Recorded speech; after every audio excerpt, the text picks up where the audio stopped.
All right, guys, we're going to get started. Thanks for everyone jumping on tonight. And for those of you who've had to, once again, get through the elements and snow to get home and get on the call tonight, I appreciate you guys taking the time.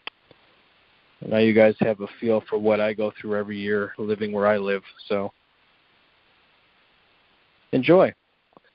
Speaking of the weather, guys, as of this point, I don't really have too many, if any, Division I cancellations for the weekend. I've had a couple of emails just stating that there may be some cancellations, some changes, nothing definite yet. I'm anticipating a bunch of stuff coming in tomorrow.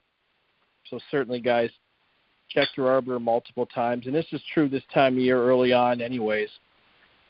Midweek stuff being canceled, and obviously some Division III and junior college stuff being canceled for Alex and Bump as well. There's going to be a ton of changes sometimes later in the day, so making sure that your availability is all updated and that you're checking your arbiter, a couple times a day, because things are going to pop up right away, and we're not always going to have the time to call or email you. So please just make sure you're staying current with that, accepting games once you have them, and we appreciate your patience and understanding with all this, and hopefully at some point this weather is going to get better. One note, guys, when you do have a cancellation, make sure you email Alex or myself, just the crew chief, not everyone on the crew. As you can imagine, when these things start rolling in, we're going to have tons of emails and phone calls, weather-related. So just please, crew chief, contact us, and we'll update things as fast as we can. All right? Now I'm going to talk about a couple of things that have happened early in the season. I was out last weekend watching games, and just from some of the other evaluations that have come in, and if any of these situations apply to you on the field or you knew that I was there, certainly don't take it personal, but there's a lot of good information that I can share with everybody in the group here so we're all on the same page. So it certainly isn't to poke fun or single out anybody, but once again, something we all can learn from. Had a situation over the weekend with a national anthem standoff.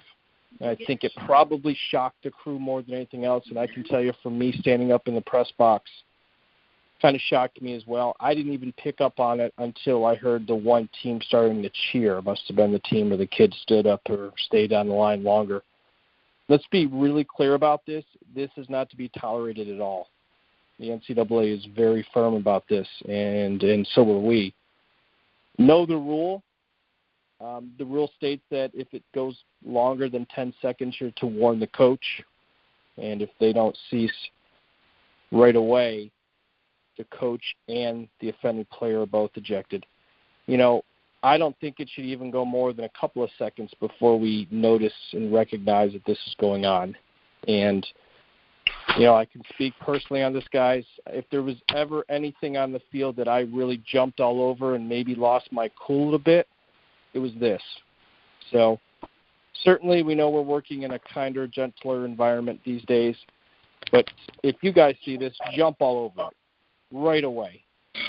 Tell them to sit down, take their position, stop immediately, because there's a zero tolerance policy on this. All right. So honestly, I've spoken to a couple of people within the NCAA and other umpires, and honestly, we were kind of surprised that this still happens. But the funny thing is, in driving home this past weekend, I had my wife with me.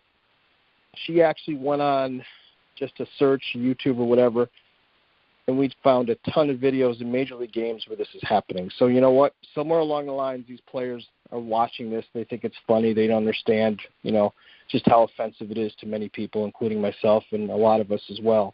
So it's still out there. It still exists. So certainly if it happens, jump all over it. Do not tolerate it and do the right thing, okay?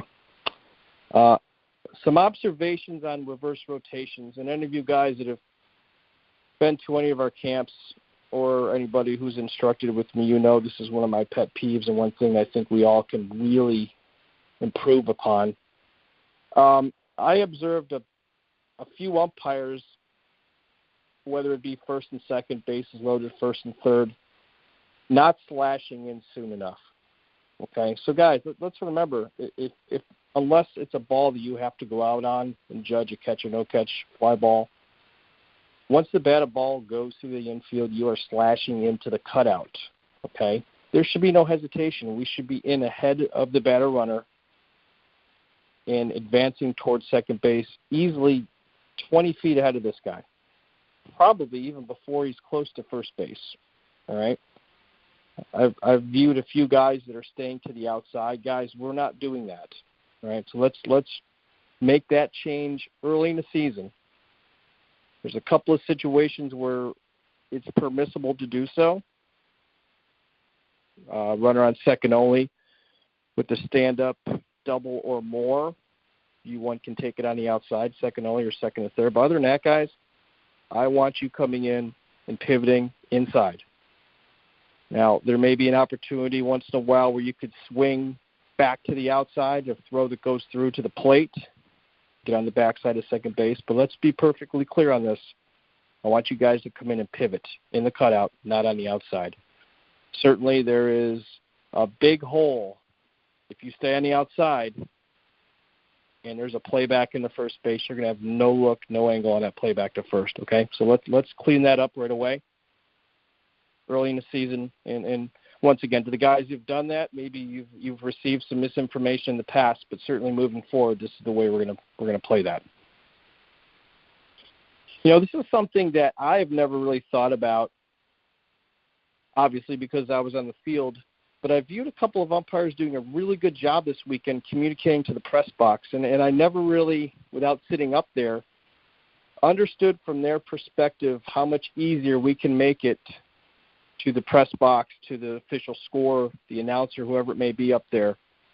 Just being clear with our numbers, pointing, identifying pinch hitters, or when players go into the field, what position they're going to. And a lot of these press boxes, guys, are close enough where you can probably yell out enough for them to hear you, and I viewed that twice this weekend. So remember, it's part of our job to make sure that we effectively communicate to the press box when we have a change.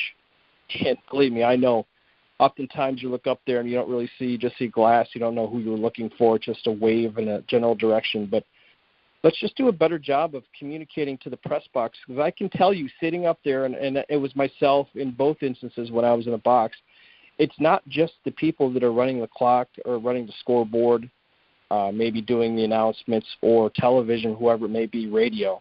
But there's other people up there, administrators or people with the school or conference, and when they all talk about an umpire who's doing a really good job of communicating, that goes a long way, and you're going to gain a lot of respect and prove to those people that you're really on top of your game simply by just communicating well with the press box. So just something to think about, but once again, it makes us look much better, I think.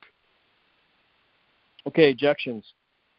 Well, they're still on the uprise, and it's happening all across the country, and believe me, I'm seeing reports come in from not so much in our area, but the numbers from teams and coaches and players across the country, and a few ejections with some of the teams in your conferences that have been played down south. But now that these games are coming up here, and now we're playing games in our backyard, now here's where we're going to be in the center and the forefront, and it's going to affect, and you guys are going to be directly in the middle of this. So one thing I want to touch on, guys, we all know we've been in situations, and I'm not going to curse or use profanity on this conference call here, but we know the obvious ejections. You are, or you blank, blank, blank. We know those, okay? And those are the easy ones, and those are the ones that I've talked about in the past where maybe that's the time where you're not able to get a warning in because it happens so fast, and we all know that's going to happen. But here's something to think about. When that coach first comes out and his first argument, his discussion with you, how do you approach it when he first comes out? Did you do anything to escalate it, to make the situation get to the point where now he's going to say you are or you blank, blank, blank, okay? Did we listen well enough? Did we diffuse? Did we hear what he's saying? Did we give him the opportunity to speak, or did we make it worse? Did we put him back on his heels? Did we accelerate the situation? Did your actions push him to get personal with you? Whether it's just a side remark, something condescending, a smart-ass remark to him, is it something that you did that just threw him over the top? Because we all know he's upset to begin with when he came out. So once again, what is your first comment or action towards that coach?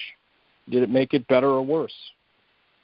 And oftentimes, guys, we can, especially with what we've talked about here recently about getting your warnings in, we can do the right thing, and we can make the ejection look good as far as the report goes. Was he warned? Yes. This is what he did. But let's not forget about the part about what we may have done or what we could have done better to prevent this. Now, I'm certainly not asking you guys to ignore ejections. I'm not asking you guys to be abused out there. I know of a situation early this season where I heard of an umpire that just kind of passed on an ejection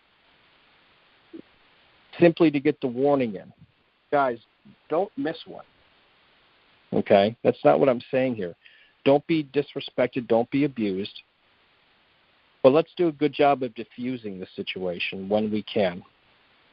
And a coach, let's in a sense have him eject himself. Let's not have that ejection because of something we did or something we did to escalate the situation. I think that's something early on that we need to think about. And like I said earlier, the beginning part of the season, a lot of these ejections have happened out of our area. Well, now that we have games home, now we're going to be thrust into these situations, okay? So get the warnings in when you can, when it's appropriate. Make sure you don't make things worse. We're going to talk a little bit about some rules and some basic thoughts. Brian DeBrouwer is on the phone now, and he's going to jump on and take care of a couple of those with you guys. So, Brian, go ahead.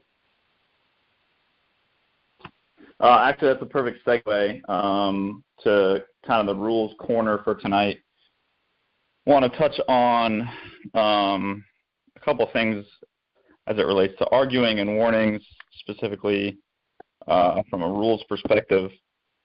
So I'm going to ask a rhetorical question. I want all you guys to answer it in your head.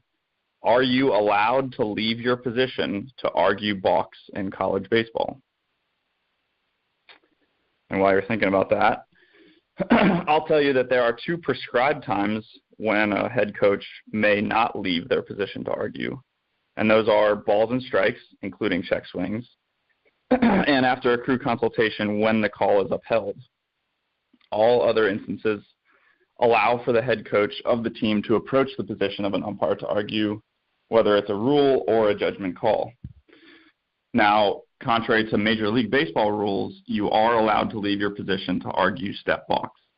And this situation is specifically addressed in the CCA manual on page 28. So if you were unsure or you answered incorrectly there, let that be a reminder that that's another way we can escalate a situation, by incorrectly telling someone that they're not allowed to leave their position to argue a balk if they see fit.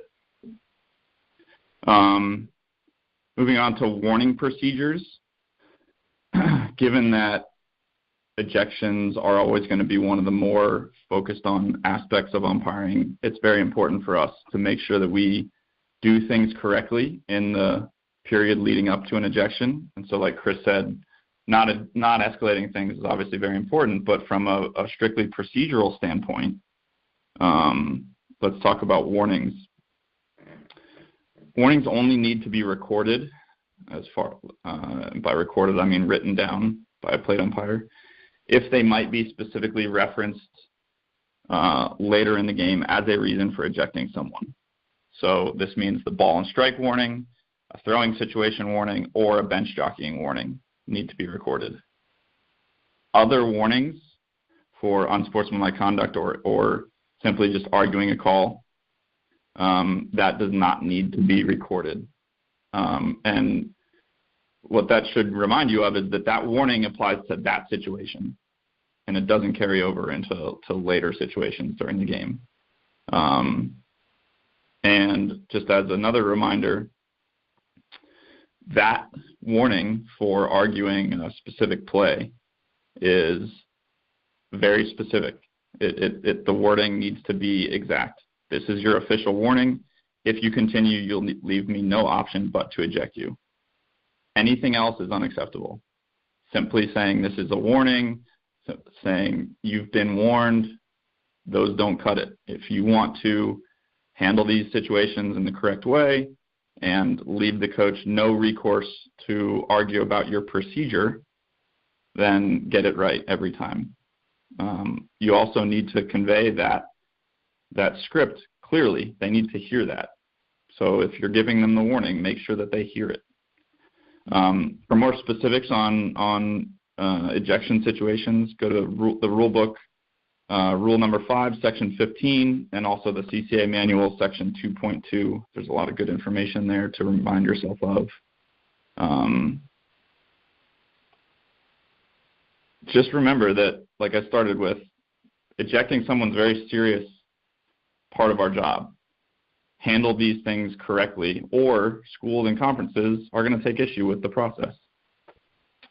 All right, briefly talking about pitching positions, it is currently and will continue to be an issue just because of some,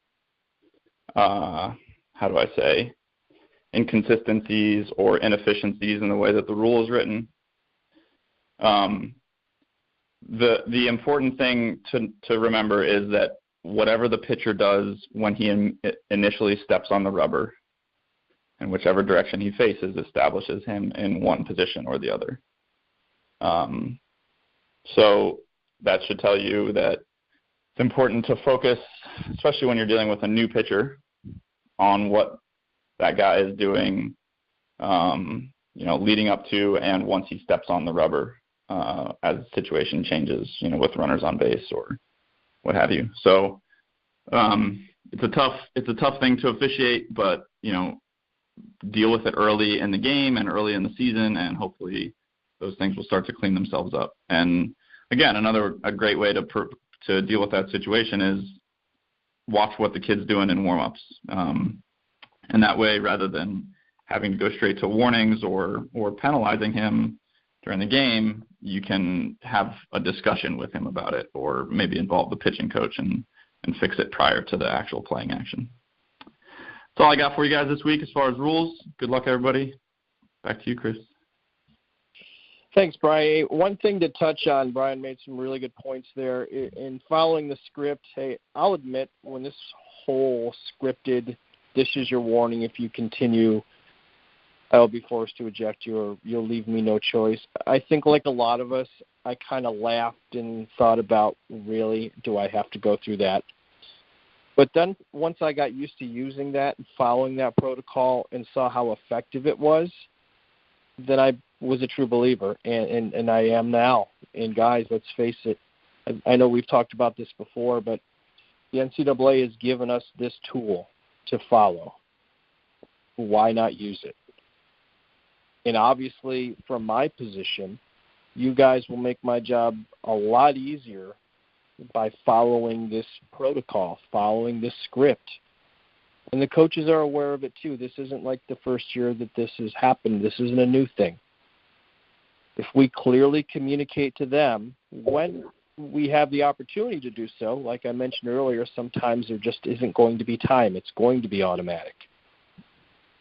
But they know once we say this is your warning and you spell it out for them, then they know without a shadow of a doubt, that's it. Now, the next piece of that, guys, is if you give that warning and you've drawn that line in the sand, then you have to make sure that you follow through with it. And that's a very important piece of this as well, right? And also, in giving the warnings, guys, make sure your plate umpire knows that you've given a warning. Now, most of these situations should be fairly obvious it's happening. Like Ryan said, the instances where a plate umpire is going to record the information, the time, or the inning, the score, the situation, or as much information as he can put down there to make it easier to fill in that report, make sure he knows, all right? Make sure you guys are on the same page. Or if something happens on the bases as a base umpire, maybe half inning might be an opportunity where you speak with your plate umpire and say, hey, listen, Brian, they've been warned, so you're aware of the situation. So we're on the same page. All right. Another situation that's come up, and it's something that we all have to think about in police and take care of, is the 90-second rule, guys. Now, a couple of things we want to think about here. I think, in my opinion, that this rule and the enforcement in any violation is very preventable. All right. As a plate umpire, if we're keeping guys moving, and I spoke with crew chiefs last week about this, if our plate guys making sure that that catcher throws down on the fifth pitch. When there's one left, we're communicating to that on-deck guy, one left, okay? When that catcher gets ready to throw that fifth pitch down, we're motioning that batter to come to the plate. All right, let's go. We get the process moving. If guys are coming out slow at the end or beginning of the half inning, we speed them up a little bit. If catchers or players want to go speak with the pitcher after they've thrown the ball around, maybe encourage them, hey, guys, we're getting close here. Obviously you can't tell them not to go, but maybe communicating to them, hey, you're going to have a violation if you guys don't speed this up. We can police all these things. And also the communication between your third base umpire and plate guy. Let's get back into the habit of giving signals at a minute left or 15 left, okay? So the plate umpire knows where we are in the timing aspect of that, okay? So if I've looked at my third base umpire, he's given me the signal, we're at a minute, and we're at like 3 pitches, all right, we're going to be close. Or we got 15, 20 seconds left. Now it's the time we need to make sure that batter's ready to go, pitcher has the ball and ready to play. So I think, guys, just by policing this ourselves and communicating with your partner, we should have no issues with this. And quite frankly, it's so cold out there, these guys are probably going to want to hurry up and get going anyways. But we all know at times we have to be kind of coaching them along and get them moving, especially some of these days you're playing double headers and double nines. That's a long day. So we can aid in making sure we keep the game and the pace of play moving. Guys, give me a second here. I just want to look at the exact number. Peer evaluations, guys, we're at 446, which Alex and I were speaking, I think, last week, and very happy at the numbers that are coming in, guys taking the time to fill these out. I really, really am happy and proud of you guys for taking the time. And I can tell you just from reviewing them, because I've been looking at them, they've been positive. I haven't seen anything where anyone's tried to bury anybody or put anybody down. It's information you guys have spoken about probably after games or at dinner, so it's all productive. Guys, I see a lot of them that are just numbers, which are fine. But if you can take some time to put some information, some comments in there as well, just to help me, because obviously I'm not at every game, that would be helpful. One thing I did not do for guys that have not gone through the process yet, I did not really spell out how to do it. So simply on the Arbor One homepage, you're going to see evaluations. You click on that. All of your games will appear. Then your game partner evaluation pages will pop up, and just go through the process. You assign number grades. All the numbers are on there as far as 1 through 7, I believe, and then you can add comments. So once again, guys, you're doing an awesome job. I really appreciate it. For the guys that haven't, hey, jump on, help me out here, and just keep it up, because like I said, I'm very happy with the numbers early on, and thank you. I want to talk about the strike zone real quick here, guys. I and really all of us have made a commitment to the conferences and the NCAA to call the zone as defined. Anybody who may have watched the preseason video, I mean, it's right on there. And we've all been doing a much better job of calling pitches closer or as clearly defined in the rule book. But let's think about something here, guys. And we all know this, but certainly where I've been the last week or so, 2 weeks watching games up in press boxes, there's a camera there.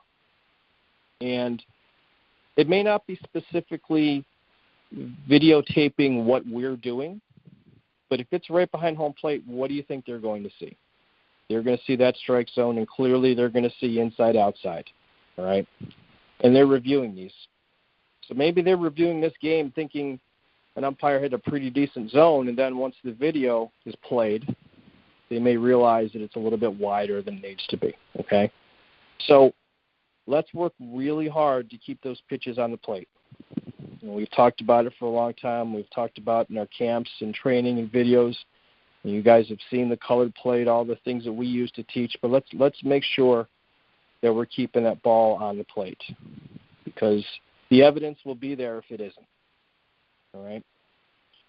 Let's work hard to get pitches at the bottom of the zone. And, guys, I know a lot of us umpired for years where if that glove moved, we didn't call a strike. Clearly there's a difference between a catcher who's yanking a pitch up and moving and trying to make it look better, The difference between that and a pitch, it just comes in the glove dips a little bit. Let's work hard on those borderline bottom of the knee strikes. And I guarantee you, because I've done it firsthand, I've seen it firsthand, and it was a major change in my game, they will not get on you for that pitch. If you hear a comment here or there early on, as long as it's not a shin burner, obviously, they want that pitch called. And once you call it, they're going to get used to it. And that being said, let's try to get that borderline high too. So if you think about the zone I just laid out for you, it's not wide by any means on outside or inside. It's calling bottom of the knee and borderline high. And I think if you guys do that, and I had a conversation with an umpire earlier today, and we agreed that on both of those pitches, the comments you're going to hear aren't going to be that bad. Leave it up. Okay, 1 or 2 leave it ups are fine with me. They get used to you calling that. That pitch is down, leave it down. Well, guess what? It's only going to happen a couple of times, because if you keep calling it, they will adapt to that zone. And it's a fair zone. We're not calling unhittable. We're calling hittable, and as it's defined in the rule book. All right, and I know we can all do that, but let's make an effort early on. And I know, guys, a lot of us haven't really seen a lot of pitches, and this weather isn't helping it. But let's work really hard to keep our timing, our tracking, get in a good position, get our heads where they need to be, and work really hard to call that zone the way we want to.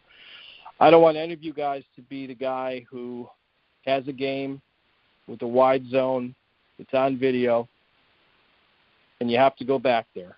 And you have to feel like you have to redeem yourself or work hard to gain back all the hard work or, the respect that you've had in the past. One game won't kill that, but, I know it's uncomfortable for us to walk on the field whenever anyone says, oh, we have this guy again. You remember the other day? Well, let's not give them that opportunity, because coaches and players, unfortunately, they remember. So that's all I have for tonight, guys. I know, once again, the weather's going to play havoc with what's going to happen this weekend. So let's do our best to hang in there. When we get out there, work hard, which, one thing I can say in the first week and a half being out there, really 2 weeks, because I saw games a week prior, guys are working hard. Guys are hustling. Guys are doing the right thing. A lot of those things that I touched on early on 2 or 3 weeks ago about walking on the field, I'm still seeing some talking to coaches, but I also realize some of the games have been non-conference games, and not that it's right, but maybe a little bit more of a relaxed atmosphere out there. But, guys, conference play is starting up, and it's going to be a lot more on the line and more intense like you guys are used to. So keep doing what you're doing. Work hard. Keep an eye on Arbiter and be patient with this weather and all the changes. I'm sure at some point it's going to change, and then we'll have some warmer, nicer weather. So once again, if you guys have any questions, any concerns, reach out to me. I know personally when I've been out evaluating, I've done my best to either come in locker rooms or call guys and giving them what I've had or what I've seen on the field, and I'm certainly going to continue to do that. But that's all for tonight, guys. Once again, thanks for taking the time to jump on the phone call. Next week, unless something drastically happens, it will most likely just be an email. But who knows, that could change too. So have a good weekend, guys. Work hard, and we'll touch base next week. Thanks again.